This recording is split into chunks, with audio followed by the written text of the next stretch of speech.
I do appreciate that, and I hope that the public recognizes the efforts to be as frugal as possible. So thank you. Took the words right out of my mouth. Good job, Trevor. And good job to your people, too. Dave? Is Public Works going to develop performance standards for key items on the contract? Yes, that was discussed at workshop. Assistant Director Dunn sat in and did brief me on that, so we're working on that. That will actually come before you as a supplemental to actually get that formalized, whether that be a 30-day, 45-day, or 60-day check-in on specific performance measures. Thank you. Any other questions? Got a motion and a second. All in favor? Aye. Opposed? Motion carries. Trevor, Agenda Bill 3710. Yes, design decision memo 006 from the Washington State Department of Transportation. This was also discussed at our last workshop. Essentially, DOT is briefing us on what they propose within their existing right-of-way for the Phase 1 project, specifically roadway improvements, pedestrian connectivity, landscape. They do reference bike traffic and automotive traffic as well. There is no scope, schedule, or budget impact that occurs, but that the jurisdiction in which the construction will be happening is advised of what's proposed. That's also for the city of Camas as well, with the Phase 1 project with improvements at Union as well as 2nd Street. The recommended action is to authorize the mayor to sign the DOT design decision memo 006 when it becomes available. So move. Second? Mr. Mayor? Yes. So if I understand correctly, this is basically just signing off on the design proposal so that it can go to full specifications and break down into its constituent elements. Is that about right? Yes, it also gives the opportunity for the local jurisdiction to identify projects, potential infill for connectivity. Say we did have a project on South A Street or at 6th Street where they proposed to close that intersection, that we'd be able to budget for that or anticipate during construction to be able to potentially change order that into the project instead of having the project completed and then us coming back and doing the construction after it's complete. It's similar to what we'll be accomplishing with utility crossings. 2nd Street is proposed to be a flyover with a underpass for connectivity from the Port of Camas Washougal to the city of Washougal. We have an opportunity there to upgrade some utilities, specifically water and sewer. So it gives you an opportunity on the PED surface side as well to see what's proposed, to see if there's a piggyback or infill opportunity within our transportation or PED program. If that makes sense. And I was just trying to make sense of the diagrams to get an exact idea of where they are, because you see a part of a street and it's kind of hard to place exactly what that's replacing. Do I understand correctly that the overpass would have an off-ramp that comes down to a roundabout? Is that about right? Yes, westbound at 2nd Street, is that what you're referring to? Well, it's kind of hard to figure out where the roundabouts are going to be, but... Right. The frontage road roundabouts are proposed at Union, north and south side of the flyover, and then at 2nd Street, north and south of the existing state route. I think all the citizens of Washougal are going to be happy that there's going to be a through fare there, that they don't have to stop at a light. That'll help traffic move along Two quickly. lights. Yeah, 2 lights, One's yes, not in our exactly. city, but. Other questions? I've got a motion and a second. All in favor? Aye. Opposed? Motion carries. Mr. Evers, Agenda Bill 3810.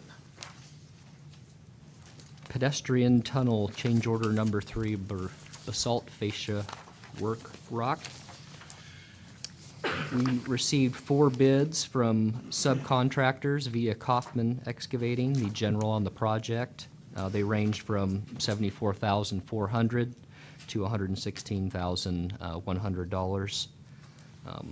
Staff is recommending the city award this faster the construction project to the lowest responsible bidder, which is B&B Masonry, with the inclusion of an increase of 50 working days to the project to perform these improvements, adding cost for supplying and installing all the stone, anchoring materials, and earthwork, which would come to a total, including tax, of $107,818.05. The recommended action is to authorize the mayor to sign the change order number 3 for the Ped Tunnel project when it becomes available. I did want to clarify the budget worksheet on the back page. It gives specific funding sources. For this project, the first funds that were utilized, that were expended, were the stimulus funds, which was just under $600,000, ARRA stimulus funding, $594,366. Currently, what's being utilized is the 2006 pedestrian and bike grant, as well as the safety lieu appropriation. The $200,000 budget that remains is specific to contingency built in. In opening up the state route, we anticipated, or at least planned for, potential archaeological implications and/or contamination. We were lucky enough to get through the right-of-way, both the north and south side of the Ped Tunnel, when the sections were dug in, allowing us some flexibility in considering a change order. That's why there's a $200,000 balance. Pardon? Is there first and second? Yeah, Chad? Oh, I'm moved that we authorize the mayor to sign change order number 3 for the pedestrian tunnel project when it becomes available. Second? I had a question, Mr. Mayor. Yes. You said that one of the low bid came in at 74,000, but you're asking for 107,000. Can you clarify that for me? Yeah, there's a markup to the general contractor for administering that specific change order. Is also, they will be doing the excavation, over excavation, to be able to do the rock work on the wing walls and the tunnel entry and exit. And then also the tax, which brings it up to 107,000. Mr. Mayor? Along with this, Molly, can you tell us what the time schedule is to get the petroglyphs in the They're tunnel? in. They're in? Yeah. They're going in. Most of them, several of them, I've seen photos, okay. at least half of them are in. They're all down there. And they've been placing them within the last week. Great, thank you. There was 3 installed as of Friday afternoon when I did a site visit. So as a follow-up to the question before about the difference between the bids that were submitted and the amount that's being budgeted for this, do we have, I mean, what type of assurance do we have that the B&B Masonry is going to be able to stay within the amount that we're asking them to, given the fact that we're asking for more? Do we have any sort of assurance? That B&B Masonry will stay within 74,000.